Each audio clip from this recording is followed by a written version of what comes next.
आप ये video YouTube पर देख रहे हैं तो हमारे चैनल को सब्सक्राइब करें और बेल आइकन को दबाना ना भूलें। परमात्मा हमें याद दिलाते हैं कि पुण्यात्माओं, तुम काल के जाल में फंसे हुए हो और जिस सुख को तुम छोड़ आए हो सतलोक में, उसको तुम यहां खोज रहे हो। जो सुख आपको अपने घरों में होता है, उस फैसिलिटी को आप जेल में चाह रहे हो, वो कभी नहीं हो सकती। तो ये 21 ब्रह्मांड जेल है काल की। 21 ब्रह्मांड ये काल की कैद है, इसमें हम बंद हैं, कर्मों का दंड हम भोग रहे हैं और संस्कारों के बंधन से, रस्से से, बेड़ियों से हमें बांध रखा है और इस जेल में हम सुख ढूंढ रहे हैं। ये हमारी अज्ञानता और भोलापन है। इसके विषय में भगवान बता रहे हैं कि तन धर सुखिया कोई नहीं देखा। हमने, परमात्मा कहते हैं, इसी 21 ब्रह्मांड में दौरा कर लिया, कोई भी जीव सुखी नहीं पाया हमने। परमात्मा कहते हैं हम ब्रह्मा के पास गए तो वो महादुखी, विष्णु के पास गए उसने भी सैकड़ों चिंताएं अपनी बताई, शंकर जी के पास गए वो भी दुखी। और फिर कहते हैं कोई पूरी पृथ्वी का शासक हो, भूपति यानी पूरी पृथ्वी का शासक हो, उदय अस्त का राज जिसके पास हो, उदय माने जहां से सूर्य निकलता है, अस्त जहां छुपता है, अर्थात पूरी पृथ्वी पर जिसका शासन हो, वो राजा भी सुखी नहीं देखा हमने। फिर बताते हैं, देखो एक परिवार का मुखिया वो प्रबंधक होता है अपने परिवार का, और 5-4 सदस्यों के अरेंजमेंट में वो महादुखी हो लेता है, टेंशन हो जाती है, रात को नींद भी नहीं आती उसको।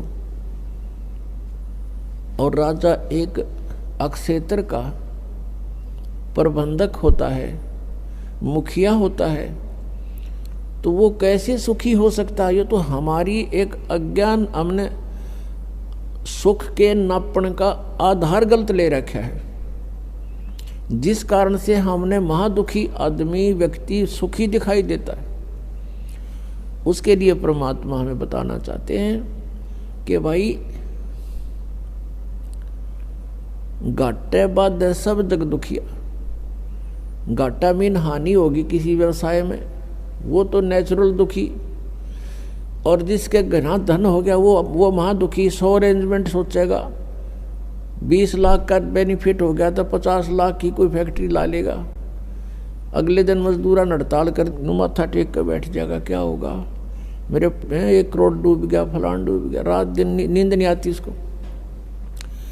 कहने का भाव ये है कि यहाँ कोई प्राणी सुखी नहीं। घाटे बाद सब जग दुखिया के गृहस्थी बैरागी हो। जैसे किसी ने घर त्याग दिया, बैराग ले लिया, जंगल में जा बैठा, वन में। अब वन में फिर सारी समस्या करते भी ज्यादा, मच्छर न्यारे खावे, मक्खी सतावे, डांस लड़े, गर्मी सर्दी सतावे, और फिर भूख लग गए, फिर गांव में जावे, दिए माई उड़े अलख जगावे, फिर झोंपड़ी गाले, 100 व्यवस्था फिर कर ली। परमात्मा कहते हैं जो वास्तविक विधि है परमात्मा की भक्ति करने की, उससे तुम अपरिचित हो। और इस काल की प्रेरणा से प्रेरित होकर के साधकों ने अपने मन मुखे आचरण शुरू कर दिए। कोई व्रत रखता है, कोई झरनों में बैठकर जलधारा लेता है, कोई 5 धूणे लगाकर अग्नि जलाकर बीच में बैठकर ढोंग करता है, कोई ऊपर बैठकर ऊंचे से स्थान पर जहाँ से सबको दिखाई दे इसे स्थान पर चिमटा गाड़ के बड़ा बैठ जाएगा, आसन पद्म लगा के, कि बड़ा साधक है और जनता दूर से देखेगी महात्मा तपस्या कर रहा है। फिर वहाँ जनता की लाइन लग जाएगी, दर्शनार्थ चढ़ावा चढ़ाने लग जाएंगे, दान करने लग जाएंगे। तो ये जो साधनाएं हैं ये शास्त्र विधि त्याग का मनमाना आचरण है।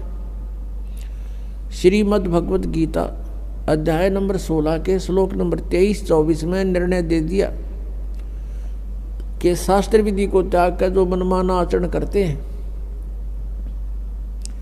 उनकी न तो गति होती है, गति मीन मोक्ष, और न उनको कोई सुख होता है और न ही कोई सिद्धि प्राप्त होती है, अर्थात व्यर्थ, यूजलेस। फिर गीता जी अध्याय नंबर 16 के श्लोक 24 में कहा है कि इससे तेरे लिए अर्जुन कर्तव्य और अकर्तव्य की व्यवस्था में है। कौन से कर्म करण योग्य हैं, कौन सी क्रियाएं ना करनी चाहिए, उनका निर्णय सदग्रंथ ही प्रमाण है, नथिंग एल्स। सदग्रंथ कौन कौन से हैं? पुण्यात्माओं, पवित्र 5 वेद। आप जी ने केवल 4 वेद सुने हैं, ऋग्वेद, यजुर्वेद, सामवेद और अथर्ववेद। एक 5वां वेद है जो इन 4 वेदों की माँ है,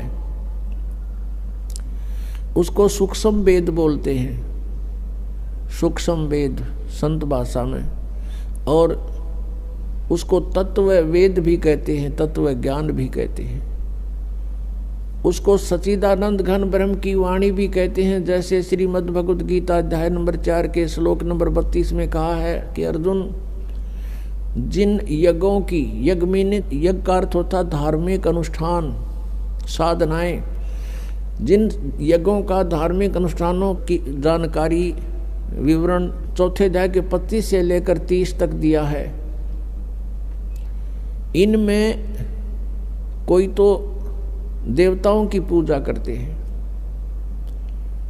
और कोई केवल योग अभ्यास करते हैं, आसन करते हैं, और कोई प्राणायाम, जैसे श्वास बाहर जाता है उस पर ध्यान रखे, अंदर जाता है उस पर ध्यान रखे, बस कोई जाप नहीं करना।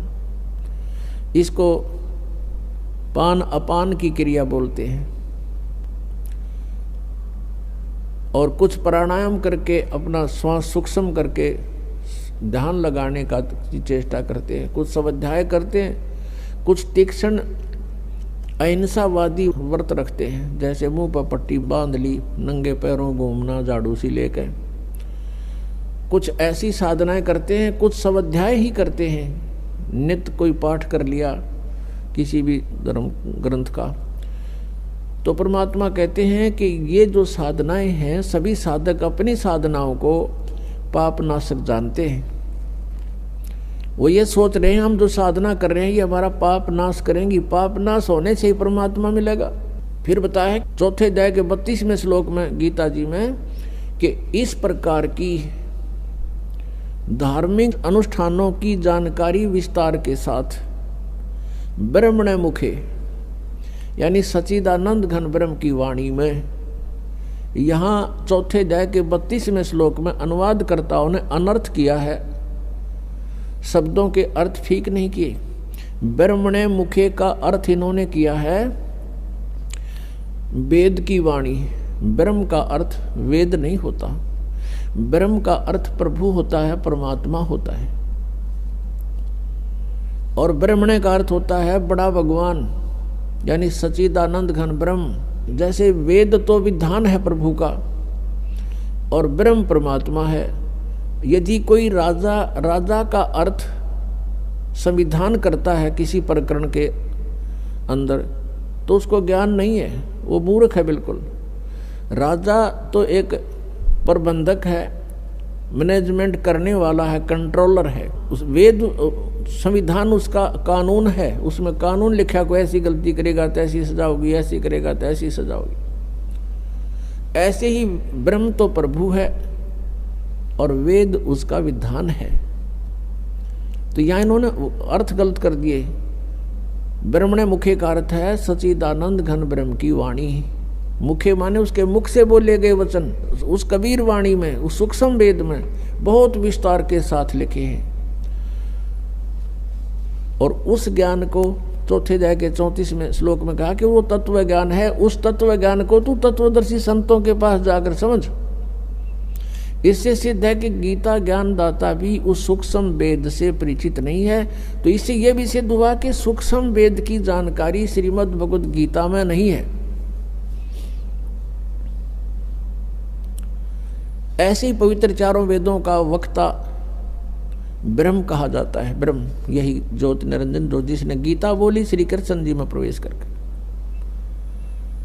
ऐसे ही उसने वेदों को परमात्मा की दया से उसने एकदम बाहर निकाले थे, फिर उनको स्वयं पढ़ा, फिर स्वयं पढ़ करके उसको अन्य ऋषियों को अंदर प्रवेश करके उसने ये ज्ञान बोला।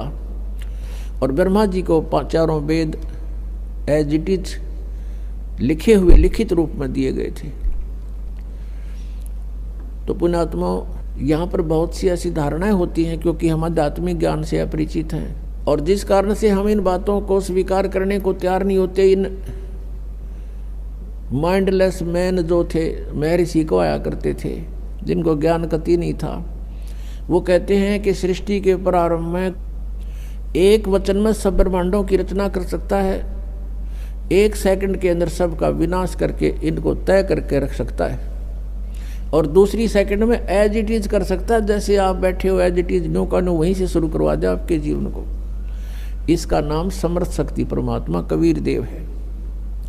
मोला थल से जल करे और जल से थल कर देत, हे साहेब तेरी साहेबी अब श्याम को हुक सवेत।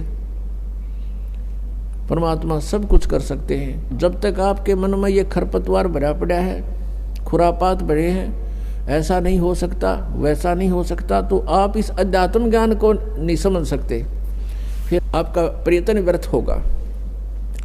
पुण्यात्माओं, श्रद्धालु की श्रद्धा ब्लाइंड होती है, वो ब्लाइंड फेथ करता है और ऐसे ही करना चाहिए। लेकिन उस श्रद्धालुओं की श्रद्धा का, उस स्वभाव का जो एक श्रद्धालु के अंदर होता है, वो ब्लाइंड फेथ करता है अपने गुरुओं पर, ऋषियों पर, जो वो बताते हैं, टीचर्स पर, जो टीचर होते हैं आध्यात्मिक टीचर। और उन्होंने श्रद्धालुओं ने इन अज्ञानियों को महर्षि, मंडलेश्वर और परम धड़ी मान लिया, सतगुरु समझकर उन पर विश्वास कर लिया, उन्हें जो वचन कहे धार लिए, शिरोधार्य कर लिए। वो दुरुपयोग किया उन्होंने। अभी तक मूर्ख बना रहे हैं, उनको खुद ज्ञान नहीं, श्रद्धालु उनके पीछे लगे हुए हैं।